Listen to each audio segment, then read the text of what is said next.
The Expendables. Right. You Disposables. Expendables. Expendables. And remember, we have the greatest experts in web podcasting movie.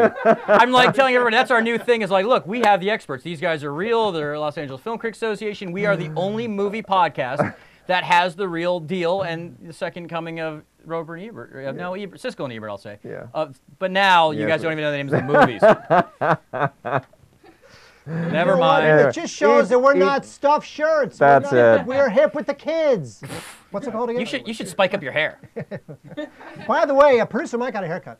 Oh, nice. All right. Dazzling. The chat room. Coiffed. Yeah, it's all the rage. Can we get to the movie? Okay. So the point is that I saw Eat, Pray, Love at the same time that Wade was seeing the Expendables. Wade, go. Well, okay, so while I am getting doused with testosterone, Mark is backstroking in estrogen, and that's how our Tuesday was. So I'll start off with the Expendables. The Expendables is basically your straight-up, run-of-the-mill, Dirty Dozen type, A-Team type movie about a bunch of ex-military soldiers of fortune who go out and do whatever mission they're hired to do by whatever illicit black ops organization or government has hired them to do it. This is basically the movie the A-Team should have been, made for a fraction of the cost, with a better cast, better effects, and surprisingly, a better, less ostentatious script. Stallone has not directed a movie in a number of years, directs fairly infrequently these days. He co-wrote this and directed it, made unfortunately through the horrible people over at Millennium Films, Avi Lerner and Danny Dimbort, who we made fun of here some weeks ago. But here's the bottom line of this movie. This is about all these guys who go to a small island run by a dictator in the Gulf of Mexico, which has something going on with a former CIA guy played by Eric Roberts, and all they've got to do is blow a lot of stuff up. Here's a scene.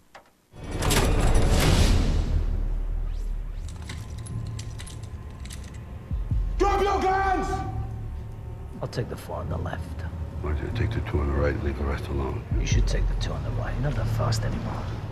The only thing faster is light. We'll see. Bullets go faster than blades. Bring the money here, now! You want the money? Go get it. What's that? In a text. Excuse me? Get up! Yeah, call that a tie. Come on, keep breathing. Okay, so that scene right there, that's actually the opening sequence of the movie. It takes place on the ship of some Somalian pirates, and it immediately establishes what these guys are all about, which is one-liners, macho, knives, guns, tough. There's no backstory to any of these guys, except for Mickey Rourke, who really isn't in the movie all that much. Mickey Rourke's kind of a peripheral character, kind of a guy who used to be one of the guys, but now he just does tattoos. Has a scene that is phenomenal. You almost want to give him an Oscar. He's so good in the one scene, but that's it. And then there's also one scene that has Bruce Willis and Schwarzenegger in it. Comes and goes, kind of cute, not really a big deal. But what makes the film so enjoyable, to my incredible amazement, is the fact that it knows what it is. A lot like when we talked about a few weeks ago, Predators. This movie knows what it is. It knows that it's just there to give you a ride. Some one-liners, not to try to be too intelligent, not to overdo the special effects. There's almost no CGI in this thing, which is really refreshing. Nothing overwrought. It's just giving you exactly what you expect. So this is a movie made for its audience. Is it going to win any Oscars? No. Does it deserve to? No. Is it enjoyable? Absolutely. Yeah, you know, look, this is a film that I would like to see. Couldn't see it because I was seeing Eat, Pray, Love. But the thing is that I'm really rooting for it. I'm glad that you liked it because, first of all, there's no CGI, as you say. Yeah. And I'm telling you, I really think that when younger audiences today see something that is not CGI, it feels authentic to them. It feels cool. Like it used to be that CGI was the different thing that was ooh, ah, ooh. Now when it's not CGI, that's the different thing. Yeah, it really, it's so refreshing when you see, because, you know, the A-Team took 12, 13 years, $130, $140 million worth of writers and pre-production and wasted money trying to get something together with a very, very sketchy cast that doesn't really have any chemistry.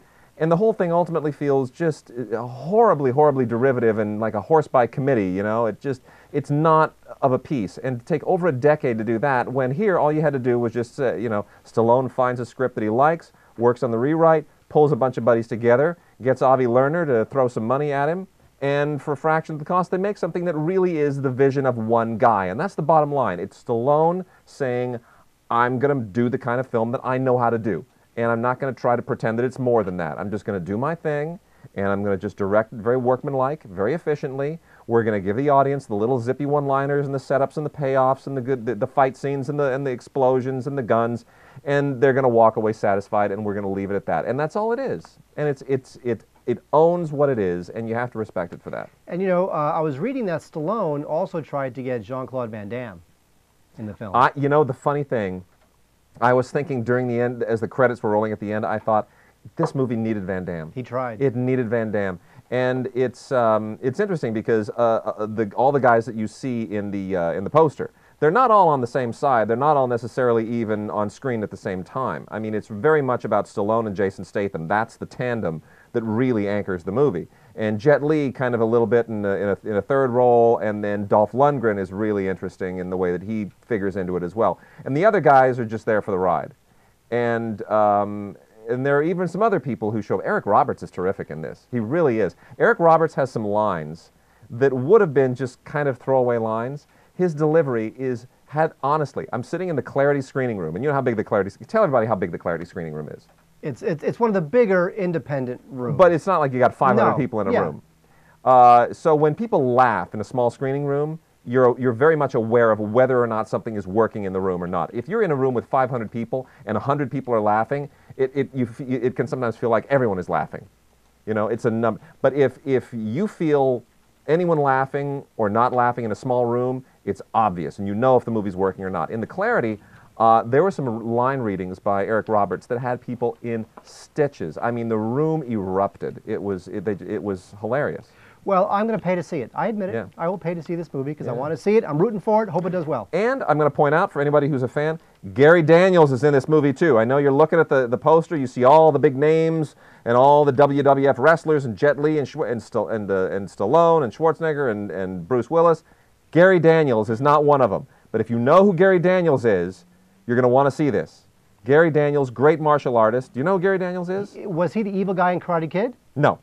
I threw it out there. No. Hope for the best. Is he the voice of Kit on Knight Rider? No. Gary Daniels, British martial artist, and he's been in a number. He was in the live-action version. All right, we're going way off the grid, folks. Just give way. 30 seconds to go off the grid with Gary Daniels. Go. He was in the live-action version of Fist of the North Star with Chris Penn. He was also in a movie called Blood Moon.